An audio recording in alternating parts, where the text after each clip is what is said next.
facility for the Marathon Oil look Company. at that. What, 1, 2, 3, 4, That's over there. This is all new. They 5.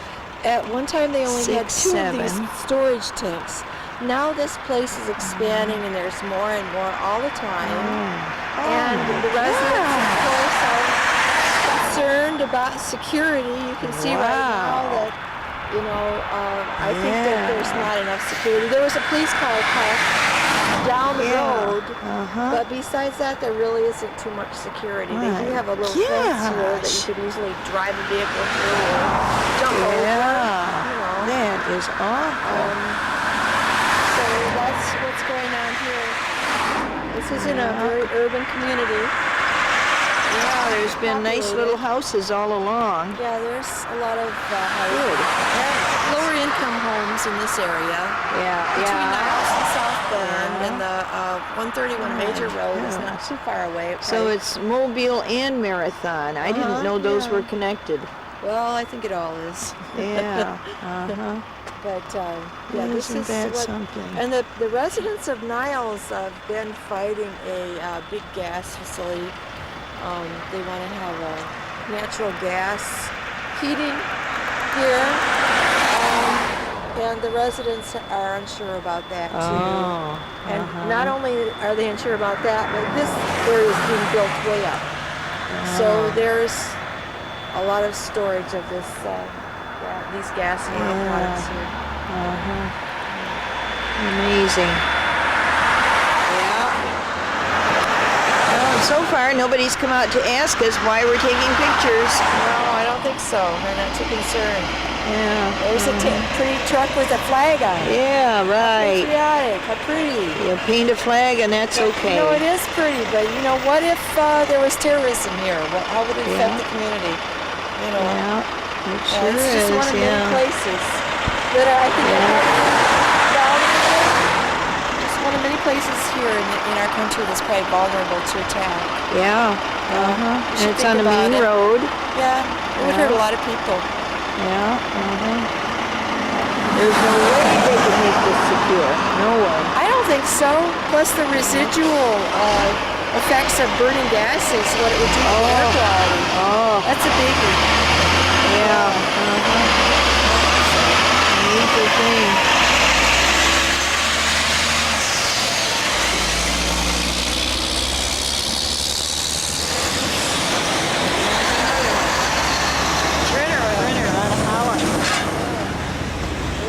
Yeah. 1203 must be the number for flammable gas. Yeah, that's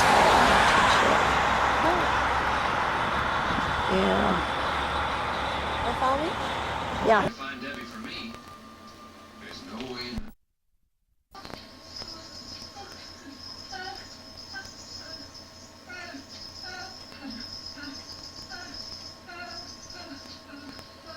Stand up. Stand up, please. Now that section under the canopy of the Palmer House is their private sidewalk, and we were not allowed to pass out papers on the sidewalk.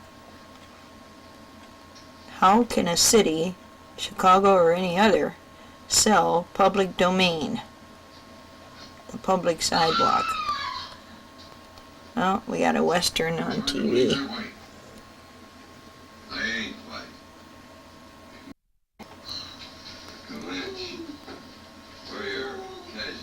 A really good synopsis comparison between BWRs and PWRs, and there's some very great diagrams that you somehow snarfed out of the NRC before they closed their website.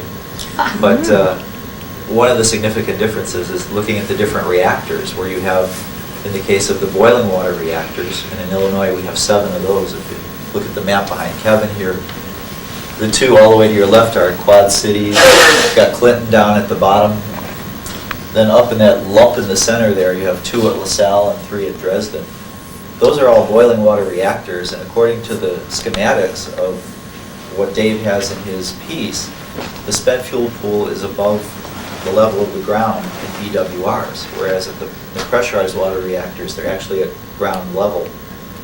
The significance of that being that you can empty a BWR pool much more easily, I would say, than a PWR pool in terms of breaking pipes or suspending water flow.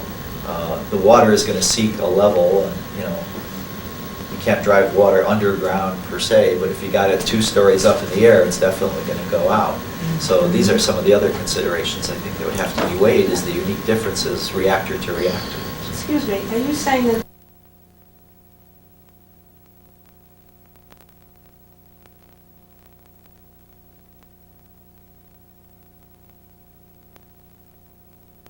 I see. PWR system.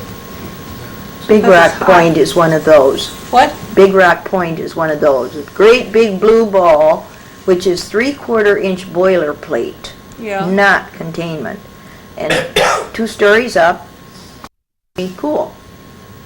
I don't know in the 3.5 years that they started decommissioning whether they have been able to take the contents out of that pool and disassemble it or not.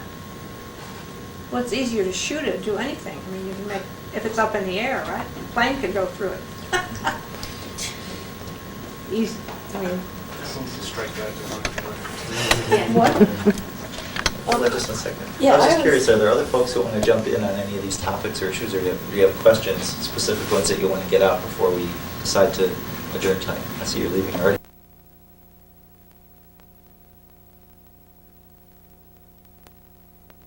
Stuff at home, but I signed, so I hope that I'll, and through Bob and so forth, I hope that I'll hear about upcoming events. Very educational. Sure. Yeah. Yeah. How often do you do this sort of thing? Once every December 10th or so. So- Whenever the nuclear industry has a conference, we got to keep up with them. He's speaking at 2 college and complexes events. Yeah, yeah. Yeah. Okay, maybe I'll see you there. Otherwise, I do hope to hear. Yeah, All right. yes. Onward.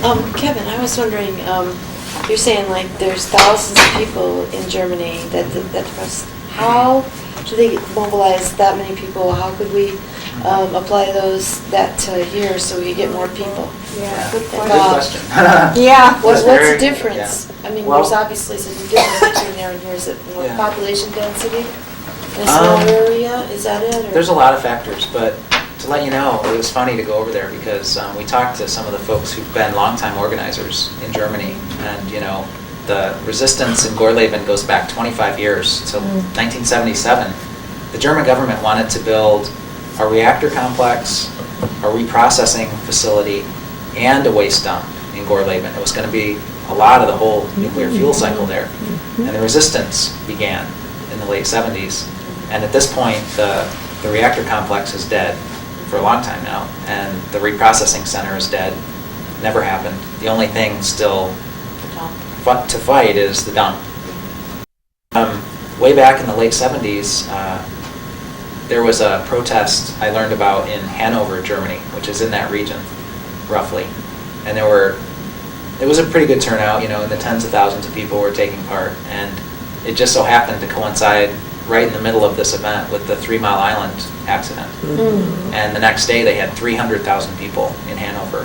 Oh my And gosh. that kicked off the whole thing. resistance in that region. And so 3 Mile Island had a lot to do with it.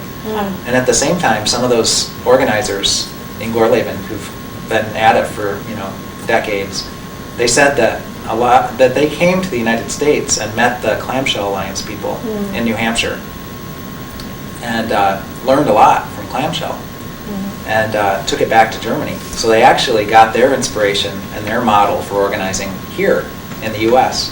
And when I got back from my trip, just a couple weeks ago, I talked to my coworker, Paul Gunter, who's from New Hampshire, and said, Paul, they said they got inspired by your work, and now look at what it's doing in Germany. And Paul said, wow, that's really funny because when we started with the Clamshell Alliance, we sent some people to Germany and learned about their resistance at a nuclear complex called Wheel, which I don't know about that history, but there's been some going back and forth. I don't know, there's no easy answers. I think one of the ideas that they use in Germany is they do campus tours a lot. And they've got organizers. College campus. They're organizers who, a year ahead of these protests, are touring the whole country, speaking at college campuses, trying to beat the drum, trying to get people excited. Oh, no kidding. And that kind of approach was used for Seattle, for the big demo there. Public Citizen and other organizers were a year out before the event, were talking it up at conferences, at student environmental conferences, traveling around to campuses. So there's no easy answers. It's a lot of work. That's the easy answer. Is it's going to take a huge amount of work to create here what they have in Germany. And they don't. It's not perfect in Germany either. I mean, even in the county where they're at, there's a lot of resistance to the dump, but it's not everybody. There's still people who are scared to take part. There's not a whole lot of people who are in favor of the dump. Some are, because there's money being offered. Just like if Nevada were to roll over, they might get some compensation, but it's a small number of people who feel that way.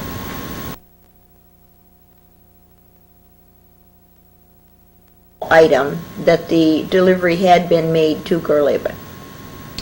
It did get through, but the good news is for the resistance, there were 15,000 police deployed for like 2-3 weeks. They were deployed in this county, and in the end, it cost the German government $25 million to move 6 containers of waste. Wow. This time. In '97, there were 6 containers of waste. There were 20,000 protesters, and there were 30,000 police, so twice as many police, because there were twice as many protesters. That shipment of 6 containers cost $100 million to move into Gorleben. And so we're talking a handful of containers. At this point, there's 14 containers that have been moved into this warehouse temporary holding facility at Gorleben. That's less than our Palisades. There's more than that at Palisades on the beach. Yeah. And it's cost the German government hundreds of millions of dollars to move those 14 containers into the Gorleben. So they've driven the cost through the roof. And that's the success. Yeah, they are getting a trickle of containers in there, but they can't continue this. It's costing way too much money. And that is not a nuclear industry expense. It's a German taxpayer expense. I think I recall some of our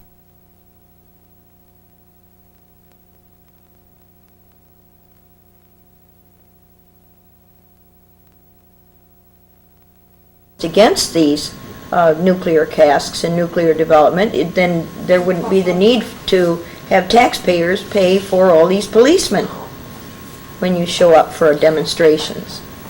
And Gee. can you believe that we actually swallow that? I can't really think that that's part of the American Revolution spirit. You could always ask them how many incident. How much would that cost to clean that up? You know, nuclear waste spill costs a lot more than that. Did anyone get into the conference? We often do that at these programs, get somebody inside the conference. We're not allowed. In the media. They would have arrested us. Well, some people get in as members of the media. Does anybody know who might have attended it? Anybody from the media? We talked with 3 journalists, one of whom we have known for a decade, and he will share information. In the future? As soon as the conference is on. How many days? What? How many days? It ends tomorrow. I went to an industry conference that took place in Chicago in early September. It was called the Packaging and Transportation of Radioactive Materials, and it's once every 3 years, and it was 630 representatives of government regulatory agencies and the nuclear power industry. And I think there were like 20 different countries represented at this conference. And they invited me as like the token anti-nuclear activist to sit on a panel on Monday. And the conference went for 5 days. Ooh. And I don't think they expected me to stay for 5 days, but I did. And went to a lot of very interesting workshops. And one that was the most fun was called Public Acceptance, I believe they called it. Public Acceptance of Radioactive Transportation. And they showed some slideshows of how to counter activism against radioactive transport. So Citizens Awareness Network, which is a New England coalition of anti-nuclear groups, was featured during one slideshow. And it was all about them, and it was pictures of them and their actions, and some of us have been at their action camps up there. So it was good to hear all that. And I think one of the big lessons I took out of that conference, it was right in the literature of the conference that said, if nuclear transportation stops, then the whole enterprise grinds to a screeching halt. That was almost verbatim what they said at the conference. And I think that's the brilliance of the German movement, is that they've latched onto that. They're really focusing in on that. And we need to do that here. Nevada, that's why they chose Nevada and Utah as potential dump sites, because these are politically weak states compared to the other states, and they think that if they can isolate those states, that they can get away with it. And we have to wake up states like Illinois that have 35,000 waste shipments that would come through here. Wake them up to the fact that this affects them, and they need to take a stand. You have to really connect.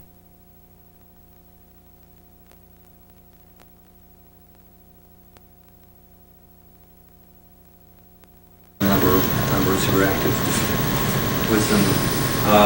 They're concentrating on corporatocracy, corporate power, pretty much molded from the Nader campaign. But I think this is an issue that a number of them can get their teeth into.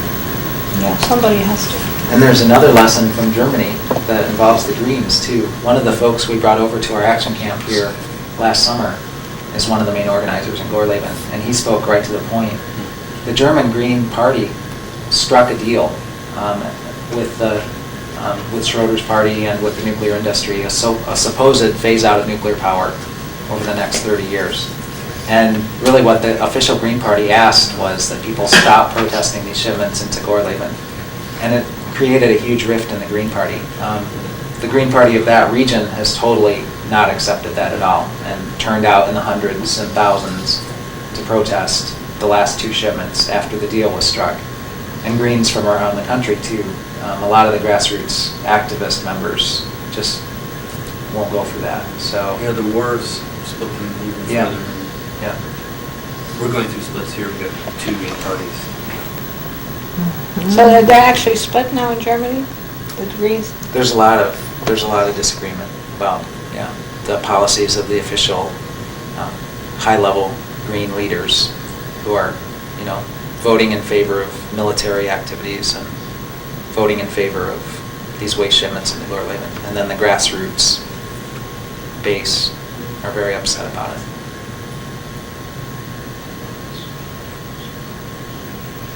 I'm just safe, because after 20 years the helium runs out. It has to have the helium circulate in the cask.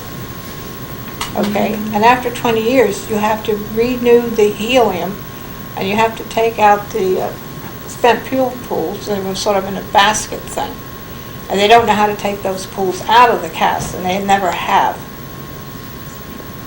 That to the best of our knowledge, unless somebody knows different, I There's think been accidents they've not on it. yet unloaded a dry cask in this country. And after 20 years, it has to happen. So we're talking 20 years, that's not very long. I'm not sure that it might have to happen if they're theoretically airtight. And if they are airtight and they stay airtight, I don't think the helium would have to be renewed, because it would still be in there. And the reason they put helium in this inner canister is so that the fuel rods don't react with air, with oxygen, and oxidize and corrode and deteriorate. The problem is that some of the dry casks have had seal failures, and I don't think it's true yet that helium has escaped from a canister, but it's coming pretty close. There's multiple lids on these inner canisters, and if there's 3 lids, I think in some cases at least 1, if not 2, have failed, like at the Surrey nuclear plant in Virginia. So yeah, the helium is getting closer to making its way out. You mean the lids aren't shut properly, or what are you The saying? seals are not airtight, they're failing. Oh, so they're not going to last forever, Yeah. like anything else. Yeah. Well, the radiation and the heat has its wear and tear effect on these materials. Yeah. helium is not all that easy to contain anyway, because the atom is so tiny, it tends to find every possible escape route over time. It's really tiny, yeah? Really tight.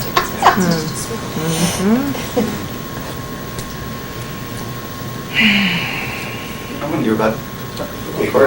Yeah,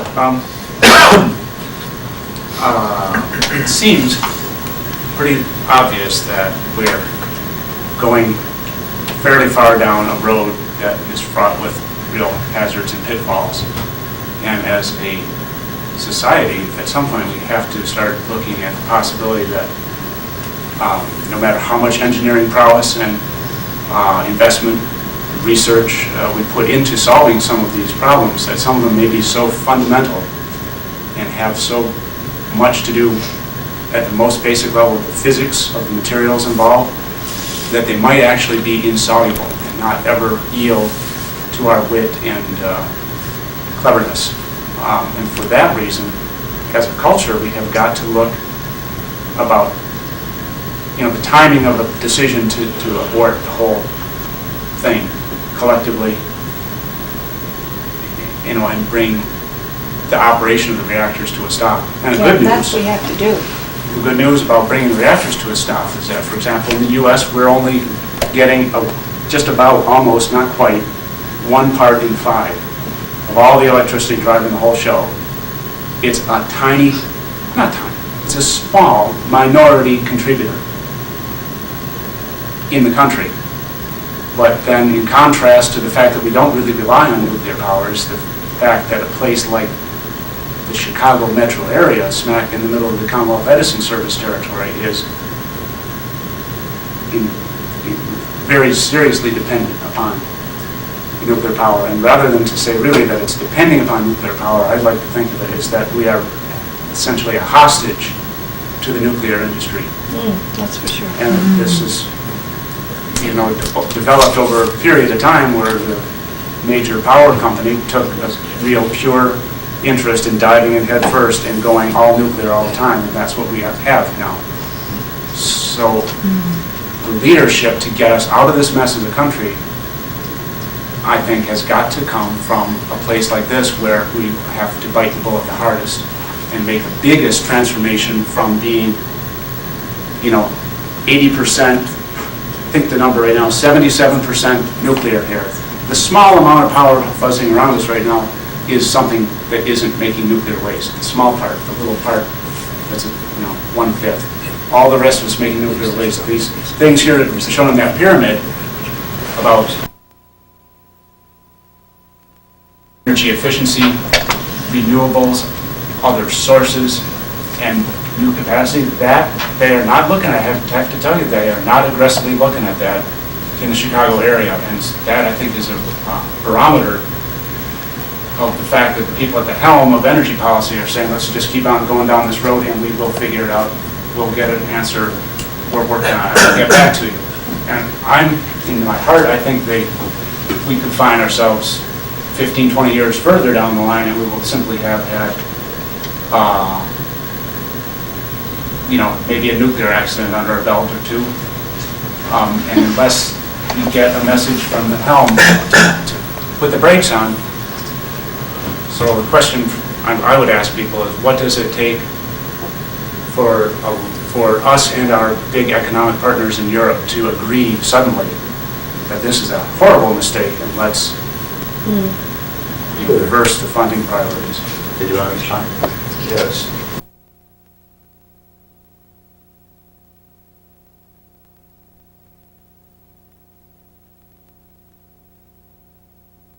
Problems in the 1970s, right? Prior to 3 Mile Island and economics and various other reasons, there was almost a